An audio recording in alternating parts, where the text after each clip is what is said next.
Like, this show is basically also for just artists that's coming up and established artists, right? So is there any type of like herbs or maybe more fats in our diet that can help us with retaining more information or just with more creativity? Is there anything we could do with our diet to help us with that?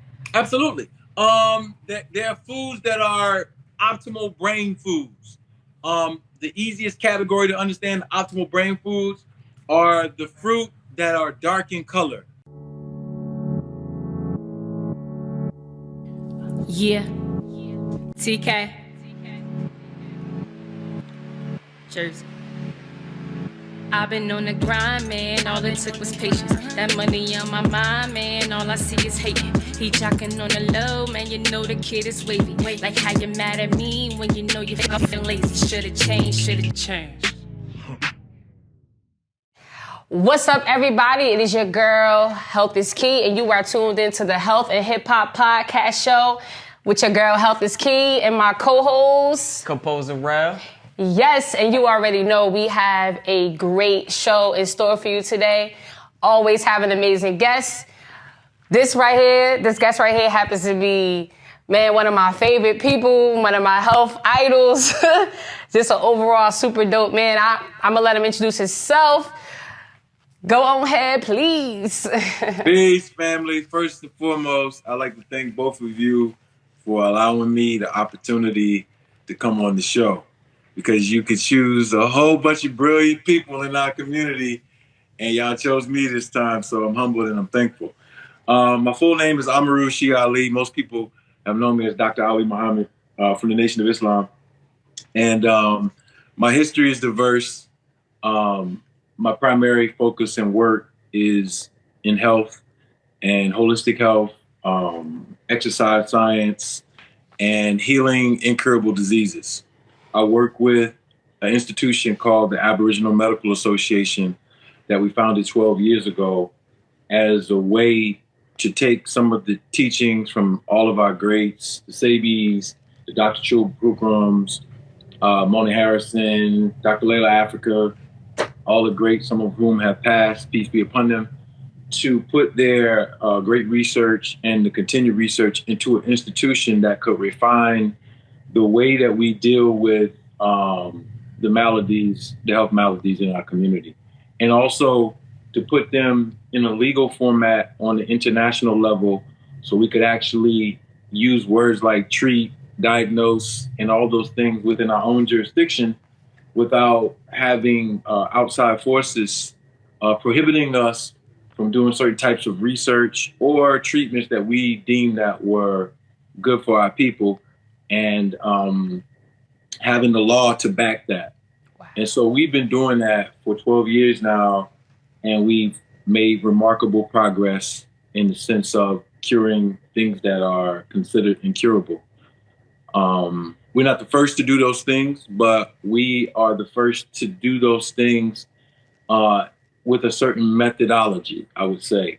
And it's going to create a great track record for us. And it's inheritable wealth for all of our people who participate, meaning they become a part of this institution, and the learning that they get from it becomes a part of their family heritage, the work, the entrepreneurship, the wealth that they build. So that's one of my angles, and I guess that's what I'm mostly going to talk about tonight as far as what I do in the community. Yes, that was actually one of the questions I had, but you already answered that, so thank you very much. Indeed. Yes, so if you don't know, or those who are just tuning in for the first show, the Health and Hip Hop Show is basically to shed light on hip hop in a positive way, and also just to shed light to our communities about health in another way as well, in ways that we don't have a clue about. And so that's why I definitely wanted to have you on. So one of the first questions that we always ask is, one, because we feel like people can relate, especially on the hip hop era, and maybe not know about health or maybe just curious about it.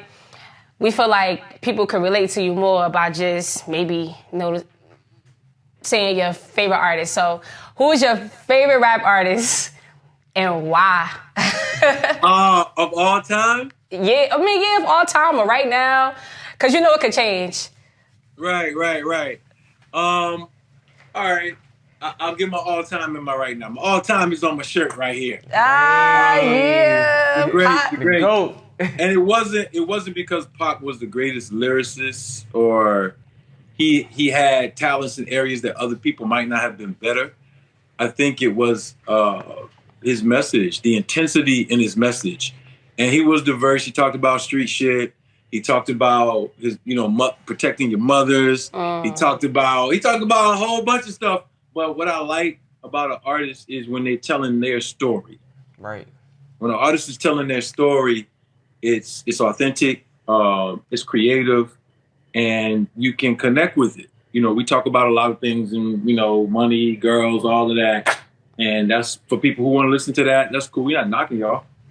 That element has always been there. But Pac is definitely telling, he was telling his story. As far as current artists and who I like, wow, it's a toss up because you got the drum music and you got the trap. You got the weights. And I like some of the stuff. Like it's hot, trying to think I don't even know if I have a favorite artist in this era. I mean, he got knocked off early, but I mean, my man Nip, because of Nip. what the sound that he was bringing. And again, Nip was telling stories. And so he expired before his time, unfortunately, and a lot of our artists are. But I like Nip because, again, I like storytellers. And he brought the West Coast vibe, but he was making it kind of like West Coast has always been mainstream. Cuban, all of them did it. But I don't know, Nip was doing something a little bit different. And I like what he did in the community too. So I would say he got his life cut short, but in this time, this era, Nip was definitely, my A1. Nice. Yeah. So with those two great artists right there, you have Pac, which is on your shirt, is my favorite as well. I grew up on Pac, just allowing his stories, his teachings, just to affect me positive in way as a black man. So with these two brothers that you just named, what besides those two, what has hip hop done for you in a way that's positive or negative? Well, I mean, it's been with me since my childhood. So I think it's what I look to for in my early adolescence as a message. We had our parents, I had my grandparents, and they're older people, but hip hop was telling me things that my parents and my grandparents didn't tell me. Right. Some of them good, some of them bad, But I think that it's always been that. It's always been the attraction of an artist having the floor. And then once I got older and I realized its reach, then I'm like, wow, this is something different. Right. So I think that because we owned it, it showed me that I can own something. It gave me the attitude of like, oh, we could create something that's ours, that we own, and we determine which way it goes. Of course, that's changing now. Other people are having their impact about what gets played or whatnot. But it definitely gave me the attitude of entrepreneurship, owning things, and being creative enough to create something that nobody else had created, or if they created it, having a unique thing. So I think it taught me that. I think it taught me those diverse things. Like, yo, you could be a boss if you want to. You don't have to go to college. I did that, you know what I mean, and live this life that other people say is okay. You could decide what life you want to live and just go out there and literally create it. So I think hip hop did that for me. It showed me that, live creatively and live how you want to live, not how you're told to live. Deep. So speaking of that, how was childlike for you? Like, say it again? How was childlike life? Excuse me, I said childlike. How was child life for you? Because just who you are now, were you this your whole life? Like, how was that growing up? I know. Are you? Yeah, originally, I know you from Philly, but I'm not sure if that's where you're originally from. No, so, no, I'm not from Philly, actually. I'm not from Philly. I went to Philly when I was 17. Okay, 17. And I had a scholarship. I grew up in Columbia, South Carolina. South Carolina. Yeah. And so my childhood, you know, in the 80s mainly was a regular childhood. You know, we saw all the same things. I remember the first time I was going to the park, I was 7 years old, and I found out what crack was like. Wow. What's a fiend like? And look, it was my aunt. It was my Wow. own relative. I'm like, what's wrong with my aunt? And so I'm listening to the adults talking, oh, she on crack, she on crack. I'm like, oh, what's that? What's crack? What's, you know, so it's like, all right, okay. Then I started hearing about it in the music, and I'm like, damn, this is a whole thing. And so growing up in the South, where we still had access to hip hop, you know, Goody Mob, Outkast, you know, all of the stuff that was flowing, the music again was the teacher. And I was an athlete. So my father used athletics as a way to sway me away from what other people in my family, you know, we know it from every neighborhood, you know, your uncle went to jail, your cousin got murked, you know, all those things was happening. And my father helped me because he was in the Panthers early. He got drafted and sent to Vietnam. So when he came back and he started having children, he's like, nah, this is not gonna happen. So I used my athleticism and academics to get out of the position that most people did. So I grew up in the South, traditional family. You know, I grew up with my father, I grew up with my grandfather and my great-grandfather. Wow. So I've always had men in my life, you know, to guide me on what it's like to be a gentleman, to be a father, and, you know, to be a thug if you have to be, you know, to protect yours, like wherever you got to go, you know, and it's still like that, you know, where I'm from. I left where I was from, got a scholarship to Temple University, and when I was 17 when I left home, I never went back.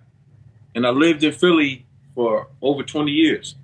And that was another maturation process. You know, growing up as a young man in North Philly was a task, you know, and you're coming from the South, so the element is different.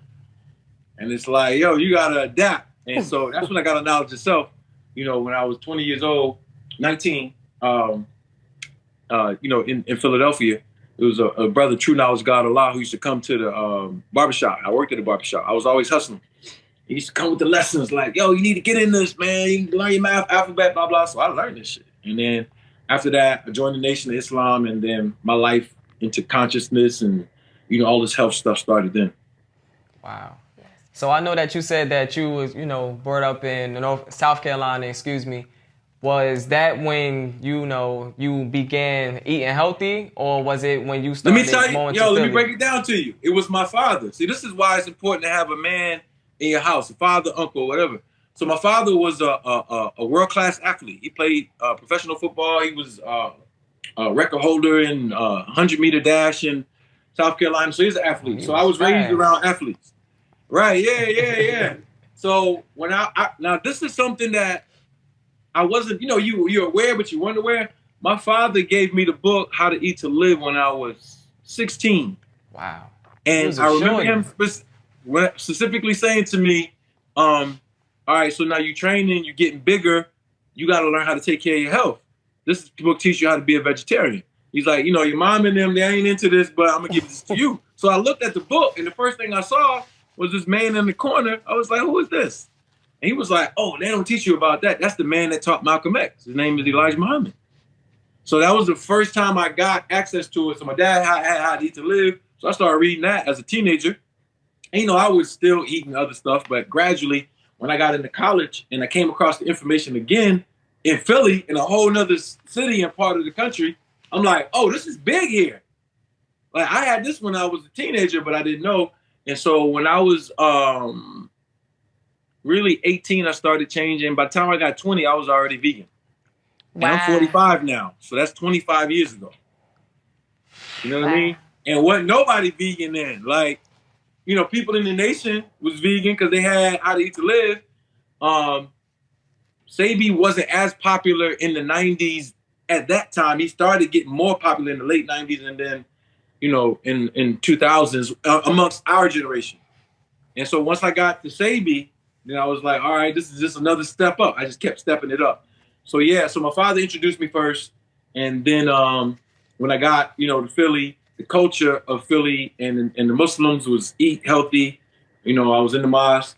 And then, I later got on. I met all these people, personally. Dr. Sabi, Dr. Africa, Dr. Joe Pookum. And so it was just a climb up. I'm like, yo, this is interesting to me. Wow. And I picked up from there. Wow. So I know in your book, is it Indigenous Science? Is that correct? I'm going to make sure I say Yeah, it. Indigenous Yeah, Food that's Science. one of my favorite books. And I know in the book, you talk about like certain things when it comes to being vegan. So for instance, like the Seamoss. I know I had read in your book, like certain people who have certain diseases, like HIV or herpes, shouldn't take Seamoss. So can you touch on that as far as just being vegan? I know a lot of people think like, oh, I'm just going to be vegan. And I know you talk about the issue with that. So can you go into some detail about just turning vegan and just eating anything because it's vegan? Yeah, so this is the benefit of an institution, because what I'm about to say is not just my research, it's our think tank's research. I want to give everybody credit who contributed to this. I'm just a spokesman now who is leading the charge of it. But most people do not know that there are 214 known different types of Seamoss. Wow. So now when you start talking about Seamoss, it's like saying lettuce. And you got a whole bunch of different types of lettuce. You got arugula, you got iceberg, you got romaine.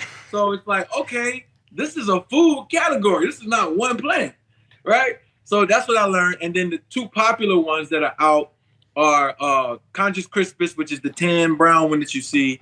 And then another popular one is Graciolera, which is the dark purple reddish one that you see. Those two are most popular, and they're mostly in the Caribbean.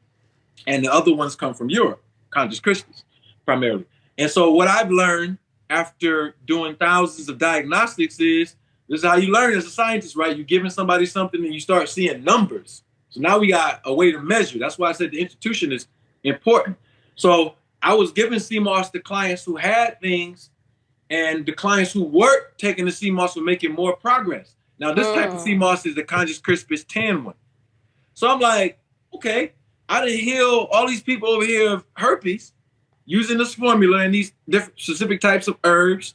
And I'll tell you what it is. I'm not a person that holds back. Hypericum mysorens, which is the primary herb that I use to cure herpes. It doesn't even grow here, and you can't even buy it on Amazon or no other place. You got to buy it from India and East Africa. Wow. It's the #1 herb to help cure herpes. It's called Hypericum mysorens. Wow. It's a rare herb from India. And if you get your hands on it, you can cure herpes in about 5 to 6 weeks. All right. With some other, exterior things like olive leaf extract to help with absorption and improving your immunity. So I'm learning these things, and I'm curing people of herpes, but then groups of people who might have came in and had other problems, like they needed to gain weight. I'm like, the numbers changing slower. Why is it changing? So I'm going through what they're eating. So I'm taking them off this, taking them off that. So I finally like, hold on. I know that herpes uses amino radical called arginine. Arginine is a natural amino acid. It's really a carboxylate acid. That's the proper term for it. But when you get arginine broken off from its carbon chains, it feeds the viruses that are associated with herpes, right? So I said to myself, oh, the arginine is feeding them. So I took them off the Seamoss, and they all healed up, the other groups who was using it. So I said, wow, look at this. You can't even use Conjus crispus, but you can use Graciolera Seamoss if you are suffering from HIV, herpes, cancer. And here's the reason why. Here's the magical reason why, right? This is what a think tank does. Most of the tan Conjus crispus comes from European countries, the waters off the coast. And what happens in those waters is the sea plants aren't exposed to UVB radiation, which you get in Jamaica and Belize and other places.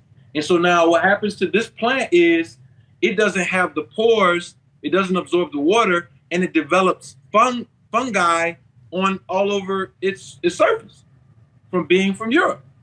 Now, that's a problem because fungi will enable viruses to multiply. So now what you have is the food that grew in the areas that you are natively from, that's what you're supposed to be eating, right? So the sea mosses, that Graciolera, the dark purples that are growing in bellies, these are the reason why they have those colors, because these are plant melanins. They put them under names like anthocyanins and what else? Polyphenols. These are secret words for plants with melanin. They just make a whole bunch of words to hide that the plant got melanin. So the plant has melanin, it's absorbing water, and it's taking in a higher frequency of sunlight. So now it doesn't have all those pathogens around it or on it, and when you take it in, you can take it. So there's the distinction. We have to have people who study herbs and plants that we use. So when we come to these markets, we have an institution that can say, no, don't buy that one, buy this one. Get the dark colored sea mosses and not the tan to lighter ones, because they come from areas that aren't natively yours, and they're just not made for you. They're made for other groups of people. Wow. But we're not supposed to talk like that, but that's racism, right? But it's actually science. Right. So there are foods that are more tailored towards Europeans as opposed to people who are indigenous, of African descent or Aboriginal descent. We have different food groups that feed our anatomies and physiologies. And so that's what we've been discovering. So would it be a myth between one and the other that it doesn't have 92 out of 102 minerals? Is that a myth? There's no plant on earth with 92 minerals. Wow. None that have been tested. Nobody can bring it. So the 92 minerals, and here, this is a teachable moment. You have possibly the greatest healer of our time, right? Dr. Sebi. Right. Who done all this great work. And here's what we have to understand. Institutions survive longer than individuals. Institutions do better work than individuals. So if 95% of Dr. Sebi's work was accurate and you had a little 5% that was wrong, we need to go over the whole thing, correct the 5% of it that was wrong, and then improve the community. Because Dr. Sebi is not a preacher. He's not a cult leader. Dr. Sebi was a herbologist and healer. So he's using science. So science says that we can always improve our information. And so there's no sea moss with 92 minerals. There's no plant with 92 minerals. The highest grade of sea moss that you'll find in Jamaica will have like 17 minerals in it, which you only need 28 trace minerals to survive and have reactions in your body. There are 28 base minerals that your body absolutely needs to function in proper health. So you don't even need 92 minerals for your body to function, right? So that's a part of understanding biochemistry. And so, we have a situation where you can infuse minerals into it. We do that to our sea moss. We take minerals and we infuse those minerals into it. And now the plant can become, maybe there's a time thousands of years ago that plants were that powerful and we was the avatars that we could do. So maybe we need to study that. But right now, there's no sea moss with 92 minerals. That's a mistake that we just gradually got to re-educate the community on. Got it. So as far as too, another thing that I see when I go into vegan restaurants, a lot of them have like raw kale salads and raw spinach, or even some of the fresh green drinks. And I know I read in your book about certain plants that shouldn't be ate raw. Could you go into that for the people who are eating like raw spinach, raw kale? Because I know once I read your book, one of my clients said that she kept like bloating. And then I asked her, I'm like, do you eat like a lot of raw kale? And she was like, yeah. I'm like, wow. Okay, try taking it out. And then like a couple weeks later, she was like, oh my gosh, like my bloatedness has reduced so much. Right. So could you touch on that, Absolutely. as So plants like, they throw a superfood out there to us like, eat your kale, eat your flaxseed, eat these things. Again, these plants do not grow in Africa or America or the islands. That plant is from Europe, right? And so now we got another European plant, but they turned it into a superfood. It's a green, so eat it because eating raw is best. What you don't know is the plant has an immune system that tries to fight anything from eating it, right? Insects, humans, and so it's called a microenzymase. And that microenzymase chelates to two main minerals, potassium and iodine, and drags it out of your body. So immediately what you're looking at is potassium and iodine play a major role in the body, but especially for the thyroid and the parathyroid functioning. So you're going to start to have thyroid malfunction, and you're going to start to have gas, because you're not breaking down the kale properly. So if you're going to eat kale, there's a particular version of it, dinosaur kale, that grows in warmer environments. It grows in cold environments too, but it can sustain itself in warm environments. And you have to cook it. You have to cook it. Now, some people are like, oh, you have all kinds of myths that come out, and you're going to kill the plant. First of all, the plant is already dead. When you have a plant that's on the market, that's on the side right there, the plant is not alive. The plant been dead since the time you picked it up. So it's not that you need to get the plant alive to get what you need to get from it. You need to get the nutrients from it. And so what you're getting from plants are the vitamins, the minerals, if it's absorbing minerals that are in the soil, and then you're getting plant compounds, lipids, oils, other things that the body can use to make its physical structure and functioning. And most importantly, you're getting carbohydrates, which is the one molecule that's used for energy. So, you just eating kale raw because somebody told you that the raw food diet was best for you. Okay, that's what you call unfounded facts that become a trend. And so just because you want to eat the food raw, you could eat some things raw that are healthy for you to eat raw, like an apple. You don't want to cook a watermelon, you want to eat it raw, common sense. But when you start eating high-grade greens that are designed with immune systems to fight things like that, you got to break those things down in water.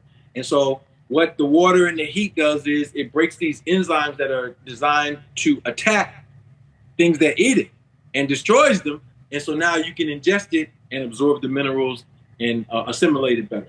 So things like kale, I don't recommend eating any kale except dinosaur kale. And when you do, cook it. Simple things like the large tomatoes, the skin has high agglutinate lectins in it. And so what the lectins do is they cause irritable bowel syndrome. So people who are eating a lot of tomatoes raw, the large tomatoes, not the cherry, the small ones are easier to eat raw, but the larger ones, you slicing them up and you putting them on stuff, that's a problem. And then the last problem that we have with these things is these plants have all been invaded. For instance, spinach normally would be good. You got one lineage of spinach being sold in almost every grocery store. It's called Savoy spinach. It's not the natural spinach that grows here, like Malabar, Egyptian. These spinaches grow wild, and you can get them. But Savoy spinach was used by Arthur Kornberg, who was a biochemist, to upload E. coli into plants. E. coli is a bacteria. Right. And so what's happening with that is, the reason why they want to do that is they don't want to pay the cost of spraying the plants with pesticides, so they can upload it into the seed via a bacteria. Wow. And by uploading into the bacteria, it spreads throughout the plant. So you can't even wash the vegetables and fruit out that have pesticides on it during these times now, because the pesticide is in the genetic coding of the plant. And this is allegedly to stop it from being eaten by pests. But the only reason it's being eaten by pests is because they got weak immune systems. So all these plants that are being invaded by pests are weak plants. They're new, they're hybrids, and they're weaker. And so you got that thing going on. We eating weak lineages of plant. We're trying to eat them raw. We're trying to eat European raw lineage plants. And it's got E. coli in it. And they say, oh, it's an outbreak. No, ain't no E. coli outbreak. E. coli was already in the plant. It mutated. Wow. So it's an unstable form. And so now, you pulling the lettuce off of the shelf and all this other stuff, and you're not telling the people that you got Frankenstein plants. Wow. That's deep. Is that the same thing with mushrooms too? Like as far as, because when I first started going to certain restaurants and things, I will always see mushrooms. Like I see it all the time. Can you touch on about the mushrooms as well? Yeah, because I got that from you. Like I didn't know. I read that in your book, so I just wanted to definitely ask you about that. Again, we get off of meats and we want something, and it tastes a little bit like what we used to have. So it's like, yeah, that's good, right? But mushrooms are not even plants, right? A plant is known because it has roots, it has a stem, it has leaves, and it grows flowers and fruit from it. Ain't no fruit growing from no mushroom. Ain't no roots. It has a little stuff. And the plant is high in ammonia because it's in the fungi kingdom. All right? So the plant is fungi. It's a fungi. And fungi are one of the 5 pathogens that, when invaded in the human body, destroy cellular functioning. All right, you got viruses, you got fungi, you got yeast, you got parasites, and there's one more. I don't know which one I'm missing. Bacteria, negative bacteria. So it's one of the 5 pathogens. So why would you eat a pathogen? You see what I'm saying? Think about it. Why would you eat something that's going to invade your cells and promote viruses to spread and multiply? You wouldn't do that. So people, they eat mushrooms because they believe that it's good for you, but it's a fungi. It's high in ammonia. And let me be very technical so I can get you to understand things that happen to people. You could be a vegan. You come to me, you eat a lot of mushrooms, whatever, and you say, I'm on a doctor save you die. I eat mushrooms. Why do I have low iron? I'm going to tell you why you got low iron. You got low iron because the mushroom is high in ammonia, which is a nitrogen-based molecule. You're carbon-based, right? We know that from carbon being the molecule that makes up melanin, your hair, your eyes, all this stuff. So what you're doing is you're taking the ammonia and allowing it to be absorbed in your red blood cells, and it's making the red blood cells weaker. And the red blood cells carry what? Iron and oxygen. So now your iron receptors are depleting because the ammonia is destroying those receptors, and now you got low iron, you know? And so, but you're vegan and you're supposed to be healthy, but it's just that science has to guide us on what we eat, not beliefs or trends. So you don't want to eat mushrooms. I know people think mushrooms are magic. They taking shrooms, they getting high, they doing all of that. And I'm like, okay, yeah, I could explain that too, but I'm gonna just keep it basic with you. It's a fungi. You don't need it in your body. It's not healthy for you. Got it.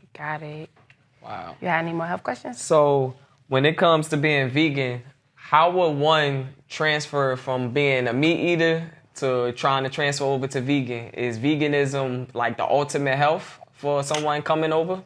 I would say it depends on who you are. If you are a heavyweight boxer or a football player, veganism is not the ultimate lifestyle for you. Wow. You're going to be missing things that you need as far as collagen building and other things because you're in a high contact sport. So I don't tell any of those high contact athletes to come to me and to be vegan. I do not recommend it. It's dangerous. It's not good. So it depends on who you are.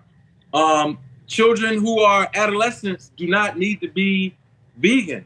When they first come out, the first, let's say, 6 months and to a year, they're eating stuff. They need to be on breast milk when they start eating light fruit and light vegetables. But by the time they get 2, you need to introduce something like salmon in or other things to help them because they're pre-puberty. You're actually going to cause atrophy in them, and they're going to miss a lot of nutrients that impact how tall they grow, how big they grow.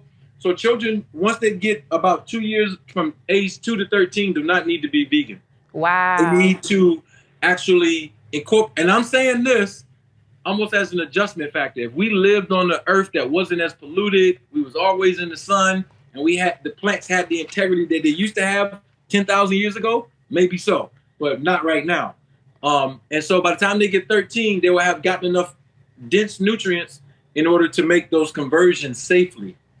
But plant-based is an ultimate lifestyle for the common person.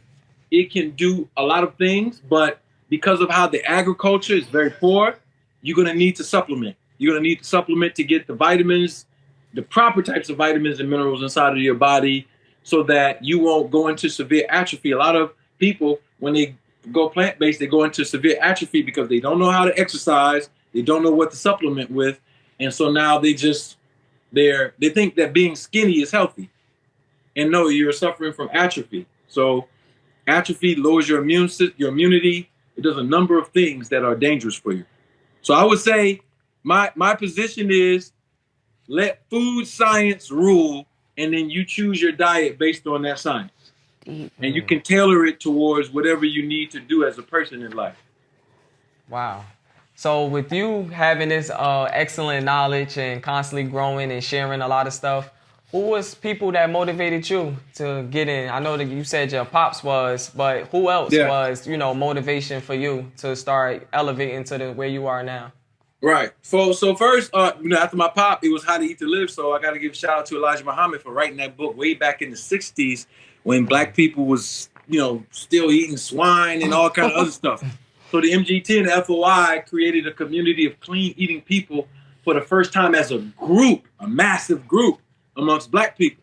So that was an inspiration for me, getting the knowledge of self, 19, 20 years old. You start seeing that, you're like, wow. And it actually gave me an opportunity to save my mother's life. My mother was suffering from stage 4 cancer. It metastasized from her throat to her breast to her uterus. She had to get a hysterectomy, then to her lymphatic system. And they was like, yo, you out of here. But she survived. That was 18 years ago. I put her on what I learned from Dr. Sebi, and mainly Dr. Joe Pukram. And in 6 months, I was able to save her life. So she's still alive. Shout out to my Dukes. Yes. In Columbia, South Carolina. She's still, she's a warrior. And then, of course, I started studying Dr. Sebi in 2001. And I had a chance to meet him. I brought him to Temple University in 2006 to do a lecture there. So I had a chance to meet Dr. Sebi in person. I brought Dr. Africa to Philadelphia several times. Me and Sister Denise, when she was the MGT in the Nation of Islam. And I had a chance to meet Dr. Africa. And so these people I was meeting on my way, Dr. Jewel Pulcrum, I met her before. This was 2009, I think, 2008. I met all of these people on my way, and I got a chance to have private conversations with them. So I'm asking them questions. And so it propelled me, because I was already on my health journey. I took Dr. Africa's courses, everything. So it propelled me to say, look, this information is vital to our future.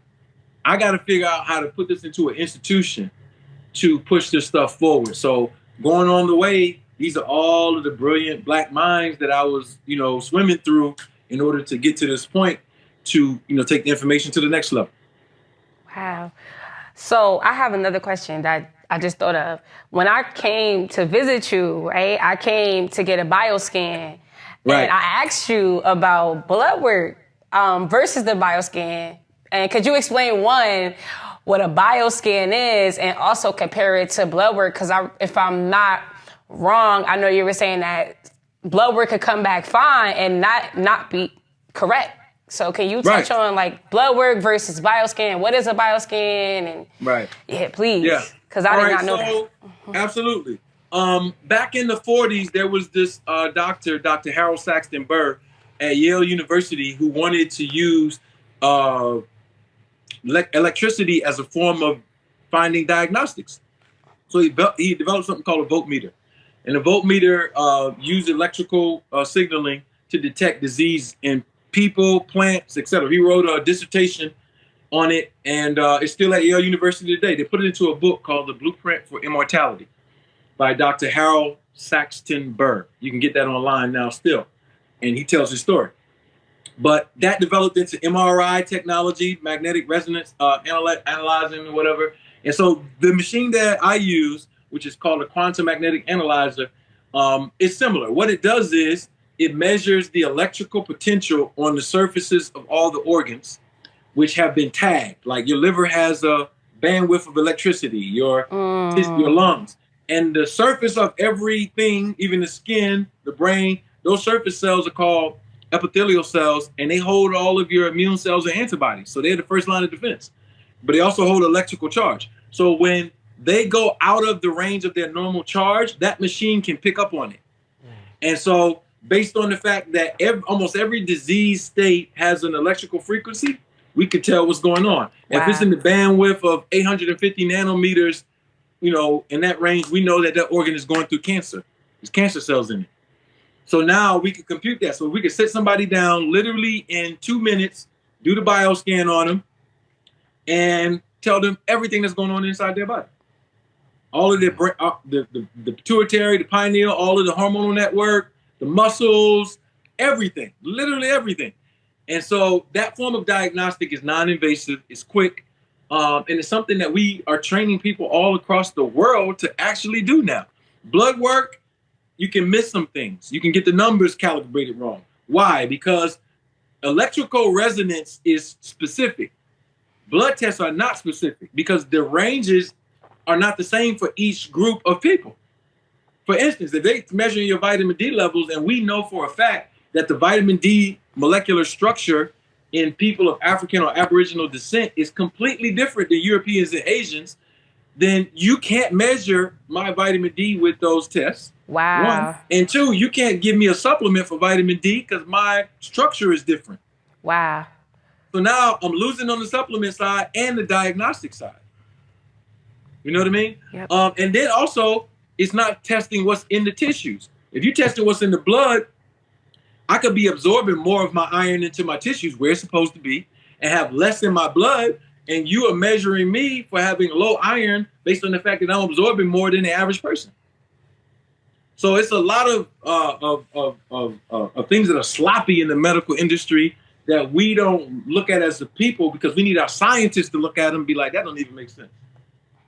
Scratch that. You know, so that's what we do. We do the bioscans as a more detailed form of diagnostic analysis. So you would have to only go to a holistic doctor to receive that, or you can go to like you can go to a holistic doctor and receive that. You can receive other forms of treatment. I do genetic metabolism testing. I do something called HPLC, high performance liquid chromatography, chemical testing. We do all this testing on foods, people, etc., that you will never get at a standard care facility. And if you do, you want that kind of testing, it's not gonna be covered by this fake Obamacare. You know, they're gonna write you up like you gotta pay cash for that part. So that's what we training our people to do safe, easy diagnostics and to make, people in your home, everybody in your home, it could be one person that's designated as the family doctor. Wow. They can learn all this from our institution, and they don't have to go to college for 7 years and get $100,000 of debt. We run that course for $600. You keep that machine that we buy for the rest of your life to do diagnostics on your whole family. So we saved you money, we saved you time, we gave you entrepreneurialism, and we're giving you optimal diagnostics with optimal health for minimal cost, and it's shareable. It's a shareable thing. You can share this with your children. This could be their science project now, instead of these little dumb, things that they have us doing that's non-inventive and non-creative. So when I say we on some new shit, we on some new shit. We on changing the whole scope of how we look at these things. And all it's based on is we stand on the backs of all these great people, these pioneers, and we just keep improving the data. That's awesome. So I know that you were talking about, just doing things a little bit different and just breaking stuff down, that the information has been out, but now we're just clarifying a lot of stuff. So when it comes to running, is running really healthy for someone? Certain types of running are healthy. Certain types of running are less healthy. The best type of running that is healthy is sprinting, interval sprinting. Why? Because you give the heart a chance to cool down and resume its normal pulse rate before you start the next set of running. The worst type of running is long distance, marathoning, getting on the treadmill and going for an hour or running. The reason being is because after you've been running for a certain period of time, the body goes into fight or flight. It thinks that you're running from an animal. It doesn't know that you're running on a treadmill. It's responding to the fact that you're using all this energy. And so what happens is your cortisol, which is a stress hormone, starts to go up because your heart hasn't started to rest yet. Wow. You don't have any intervals. And once the cortisol goes up, a lot of things start happening in the body that is not good. This is why you can run a lot and do all that and you won't lose weight, because the cortisol will cause vasoconstriction. The arteries and the veins close down. Just think about it like this. Your nutrients are traveling on a highway. It's a 5-lane highway. If you turn a 5-lane highway because of construction into a 2-lane highway, what's going to happen? A traffic jam. So your nutrients and your blood flow is in a traffic jam because the arteries and the veins are now constricting because it thinks that you're in danger. And so that biological reaction happens after you've been running for a long period of time. So long distance running is not good for you. It's bad for your heart. And you can see it. All you have to do is look at a marathoner and look at their upper body. They're always very atrophied, but their legs are big. They have really small arms, and that's a sign of muscular atrophy with poor circulation to those muscles. and that's from running long distance. But you look at a sprinter has a lean body, muscular, you know, usually shaped good at the top, bottom, or whatever, uniform shape. And so the best type of running is interval sprinting, so you can give your heart the period it needs to rest and then resume running again. So I remember in the book, which there was a part that really, really stood out to me, which was the obesity in reverse. With the bodybuilders. So all the men that's out here lifting heavy and eating loads of meat. I read that that's really obesity in reverse. Can you touch on that? Because that was like deep to me. I never even heard it in that way. Right. Yeah, it's sculpted obesity. I mean, go look at Arnold Schwarzenegger right now and how he used to look. You know, he was taking all these protein supplements, eating all this red meat and food and all of this other stuff that's bulking them up, but it's a bunch of nitrogen that's being sculpted, and you're obese. And the reason why we know you're obese is once you hit a certain age, you can't keep it. It starts to fall apart, and it shows that it wasn't strength, it wasn't built well in the beginning. It's just a lot of weight and ammonia and all these toxins sculpted because you're doing the exercises. So under all of that meat, under all those muscles are loads of cow fat that you've been eating for years and lamb fat and whatever else you've been eating, pork. It's all under there, and it doesn't sustain itself. You can have someone with a lean, muscular build, and they look the same when they're 70 that they did when they were 40. Yes, you're absolutely right. You're absolutely right. So it's the protein structures that you're building. They're all weaved in with a whole bunch of toxins, and those toxins over time, you know, they're not going to stay, you know, in the proper formation and shape.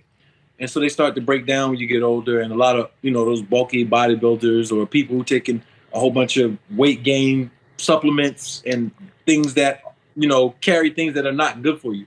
If it's nutritious, then you can bulk up.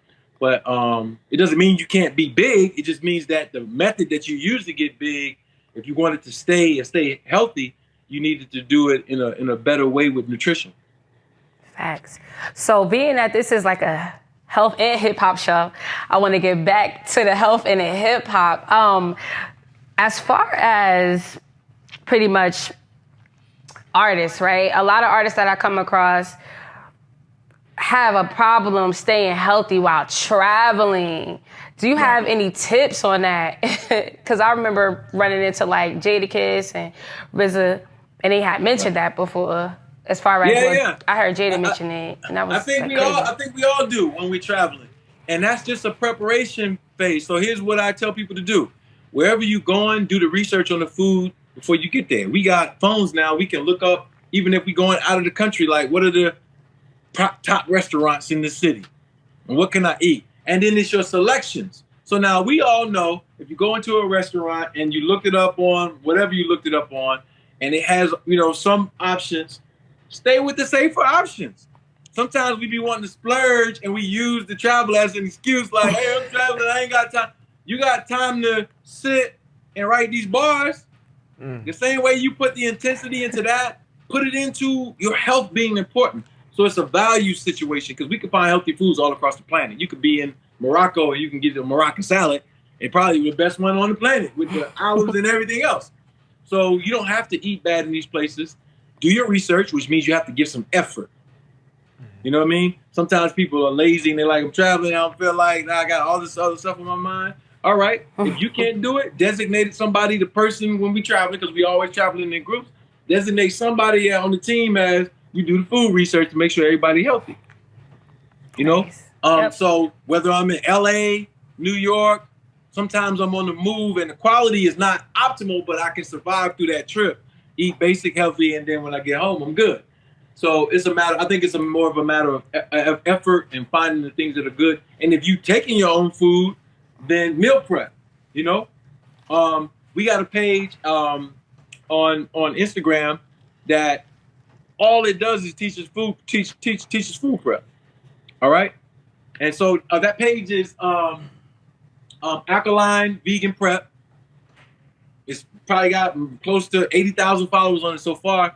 And all we do on there, Sister Leanna, she does meal prep. She teaches you how to make things on the go. Nice. And so you can take those recipes, put those things together. If you're taking a 3-4 day trip, take you some stuff with you, look up some restaurants, and then, make it through the trip smooth. But you got to get some effort like everything else. If you don't get the effort in exercise, you ain't going to get the results. Facts. If you don't get the effort in studying, you ain't going to pass the test. If you don't get the effort in your travels to get food, you're going to eat the bullshit. You know what I mean? Because it's there in abundance, right? Nah, definitely. So as far as, this show is basically also for just artists that's coming up and established artists, right? So is there any type of herbs or maybe more fats in our diet that can help us with retaining more information or just with more creativity? Is there anything we could do with our diet to help us with that? Absolutely. There are foods that are optimal brain foods.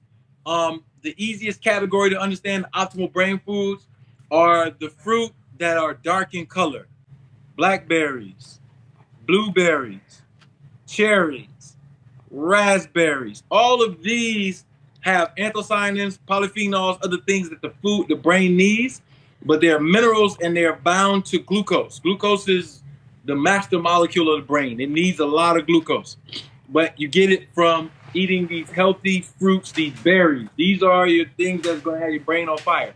And then you get to the larger melons like watermelon and cantaloupe. These are brain foods as well. When you go to more dense things, the grains, the fonios, the quinoas, the amaranths, these are also healthy brain foods because they absorb water well, but they have a high glucose concentration, which is a water soluble a form of sugar. It's the healthiest sugar on the planet. It's the one that all your cells use in the mitochondria to keep you healthy.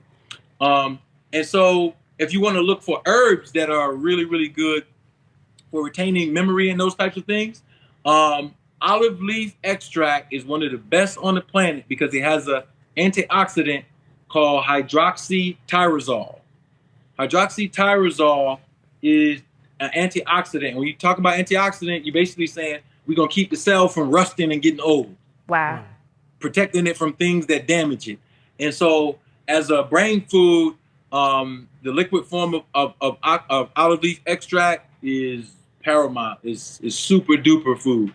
And then let's go further into the entheogens. A lot of people don't like to admit this, but it is a fact that high-grade hemp and high-grade cannabis are probably the #1 brain food on the planet. Like in any form. Like I got a form of it right here. Right? Anybody who uses this can tell you if they have a muscle ache, this is 10,000 milligrams strength CBD oil. So I'm talking, you could come into my office with a achy back, whatever. Literally in 5 minutes, I can take the pain away. Wow. From taking it internal or rubbing it on the skin. All right? Wow. Artists will experience when they are eating cannabis tea, smoking it, you get way more creative. What's happening in your brain? All those cannabinoid receptors are now, they're activated. And the reason why you have those receptors in your brain, it shows you how long your ancestors have been dealing with this plant. Right? In order to build a receptor for something, you have to have millions of years of biological evolution in your anatomy and physiology. We've been dealing with these plants for a long time. Wow. Ask yourself this. What group of colonizers make a plant illegal and why? How you gonna make a plant illegal? True. That growth from the earth. You know what I mean? Facts. You're making it illegal because you saw what we was doing with it. Wow. You saw what we could do with it. Now you're gonna legalize it after you done played with it. Because now you've altered, you've changed it. You know what I mean? So we know what's going on. And these are indigenous plants. We got a right to them. That's a whole nother legal conversation that we need to have as a people. But these plants are brain foods. They put you in a highly creative state. Ayahuasca, other native entheogens that you can use. Peyote, that grows all throughout Texas and Arizona and New Mexico. Those are herbs? These are herbs and these are entheogens. And what can you do, like, if you were to get your hands, like, put them in a tea? Like, You can how make would you them into ingest them? teas. You can literally eat them. Eat them. And you can prepare properly. You can smoke them. You know what I mean? Either way, it's healthy if you know what you're doing. And now if you're gonna drop them in a Dutch Master, you got a problem. You know what I mean? You putting them in some backwoods, you canceling out some of the benefits. But these are ways. It's traditionally in the Judeo-Christian society, it's considered taboo, but we know why, because they're colonizers, and that's not what they were doing. We were doing that. But they got the benefit of the elevator, the stoplight, the cell phone, and all these other things. We don't know. Most of these brothers and sisters was high when they made this stuff, bro. Like George Washington Carver, that's one of his secrets. He used to be high all the time. And I could back that up with his own words. So don't go there. So all I'm saying is there are foods that help you with brain foods that help you retain memory and, do those things. People come around me sometimes, I have literally encyclopedic memory.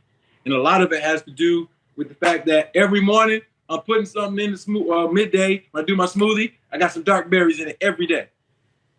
And so I can remember facts like 20 years ago like this, because my brain is not rusting. It's retaining its structure. And so that's something that we can all do. Facts. So when it comes to our rap music, right, we know that it promotes for men to have a plethora of women. So now when we're talking about health, is there a proper way to be able to do it that includes our diet, whereas our diet is helping us to do it in the right way, whereas our rap music now, it promotes it to do it kind of like in the wrong way? Yeah. Well, here I'll say two things about that. And this is important. The reason why I use this example, it's a scientific example. White people have the highest quantification of Neanderthal gene. Neanderthals went extinct, right? But white people started mixing with us so that they can survive that extinction. So the white people that mixed with the black people survived the extinction of their ancestors, the Neanderthals. They're no longer here, but they got the genes in the white folks. That's important to know, because the reason why we weren't getting wiped out is because we had family structures and we had concepts that protect us. The highest thing that you can do in a society is share. That's the highest social value you can have, because it's going to keep that group thriving. They're sharing the creativity, they're sharing their ideas, they're sharing their resources. That's why black people were so brilliant. But we did it under structures that were different than monogamy. Now don't get mad at me, because some brothers get mad when I say this, but it was under a culture. We had polygyny, which is a man with multiple wives. We had polyandry. It wasn't as popular, but that was situations where a woman had two husbands for a reason. And there were situations where we had polyamory, where families were together. And all of those things existed under cultural dynamics. Today, it's the girl who got 3 dudes and the dude got 50 hoes in his video, and he hit 10 of them, 5 of them is baby mamas. And then you got all, polyam. You got all this going on, but with a sick brain. Because you eating eggs, cheese, drink Sprite and lean. You're doing all of this stuff, so now you're detoxifying what is natural. It's important to understand. Don't get upset about this. It was not taboo in our society for women to express their sexual energy, right? It became taboo when the colonizers came, because they actually are envious of black women and their sexuality. Wow. That's why the first ones of them started dressing up into drag. It was a form of jealousy and envy.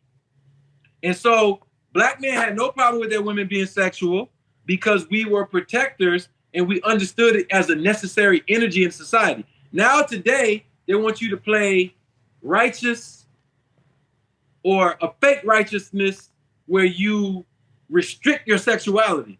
And depending on somebody's birth chart, they could be that way or they could be more sexual. It was okay in our society because it was a culture that was protecting it. So if we had women, you could look on the pyramid and you could see women with their braids and their little skirts, and they was dancers for the pharaoh. But that's, 3,000 years ago when we ran the jurisdiction and the laws and everything were there to protect us. Now we got a colonizer running it who wants to take that sexual energy and do something real deceptive with it. First, he wants to make us reject the sexual energy, which is producing a gay mentality. You're never supposed to reject how beautiful a woman is. She look good. Don't tell yourself you're so righteous now that she don't look good. No, she look good, but she might be crazy. Right? Yeah. So now you got to be able to differentiate. Her expressing her sexuality is not the problem. It's that she don't have no culture. So her diet and her lifestyle says that she is doing it like a prostitute, doing it like a thought, instead of doing it like a civilized, refined woman, but still beautiful and still dancing and still whatever she's doing. And so I think that it's important for us to know that, yeah, it's a way that we can, if you're a man, if you are interested in building your family lineage and you want 2 wives and the women agree with it and you learn the culture and you actually build a bond. That's the most important thing. You build a bond. People get in relationships of any type, monogamy, polygyny today, and it's a trend. You're doing it because it's popular online now, and they got a poly group, and you out there, me and my wife looking for another. Yo, you gotta chill with that. That's not how you do that. Because when you evolve as a human being, you recognize when you start having relationships with people, this is going to affect the rest of their life, dude. So your care and your appreciation for the person is deeper because you're seeing longer. You're not thinking like, oh, she look good. She about to have my page popping. I'm about to get 10,000 more followers. This is like, you're not even thinking like that. You thinking like, yo, this is somebody who I'm going to be around for the next 20, 30, whatever years.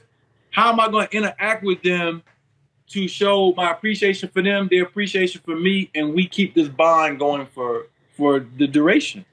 If you're not entering a relationship like that, you're not starting on the right foot, because every relationship has to have a purpose. Even before the good communication or whatever, why are we here?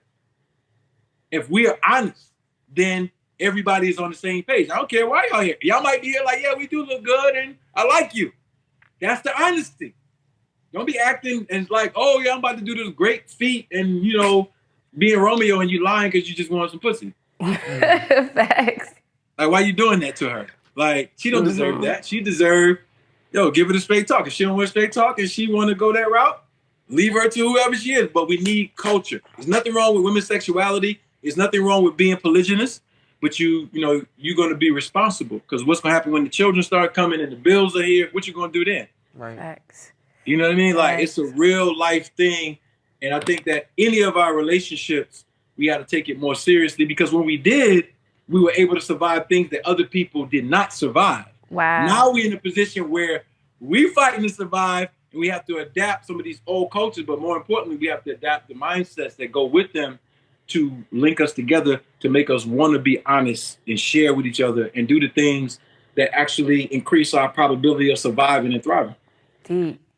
Deep. Well, man, we got to have you back on, because there is just so much. And then I really wanted to touch on that topic, because that is like the main thing in hip hop. And if it's not in hip hop, it's going on in our community. So it's like women beefing with another woman, and it's like, both of y'all not leaving him. You know what I mean? Right. Or in our music is, I got all these bitches and that could be true. You know what I mean? Right. And some men, I believe, shouldn't do it. And I believe some men should. But I just wanted to touch on a positive light so that people can understand if there is. All right, well, let me listen to what Dr. Ali got to say. So I just want to thank you for having you on here. We got to have you back, because I still got more questions. But for now, I just thank you so much. Can you please let the people know where they can find you at? Indeed, absolutely. If you're on IG, you can just hit Ali the Chief.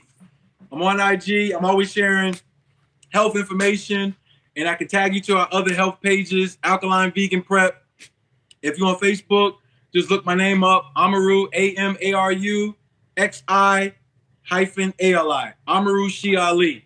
I'm on Facebook. I'm on Twitter, Ali the Chief. Website, aboriginalmedicalassociation.com. You can go there and you will see a plethora of information, plethora of services, plethora of products, and I can walk you through any of that stuff. And keep supporting the show, y'all, because it's obvious you can come here and we are uncensored. We can drop anything that we want. You know, sometimes they bring me on shows, they're like, okay, don't talk about this, don't talk about that, don't talk about that. I'm like, man, what am I talking about? Nah, definitely. But I appreciate y'all for taking the time out to, give me a platform to share. And anytime y'all want me on, I'll come back on and share any level of knowledge. And I go in to the point where, I'm not a stingy dude. If you want to know how I do this, I'm going to tell you exactly how I do it. I don't have no problem. Because somebody out there needs that information to save their life. Right. Facts. Thank you so much. Thank you, y'all family. for tuning in to the Health and Hip Hop Show with your girl, Health is Key. And Composer Rev. Indeed. Thank you, Dr. Ali. We appreciate you. All right, y'all. Appreciate y'all. I love y'all. All right, Love you peace.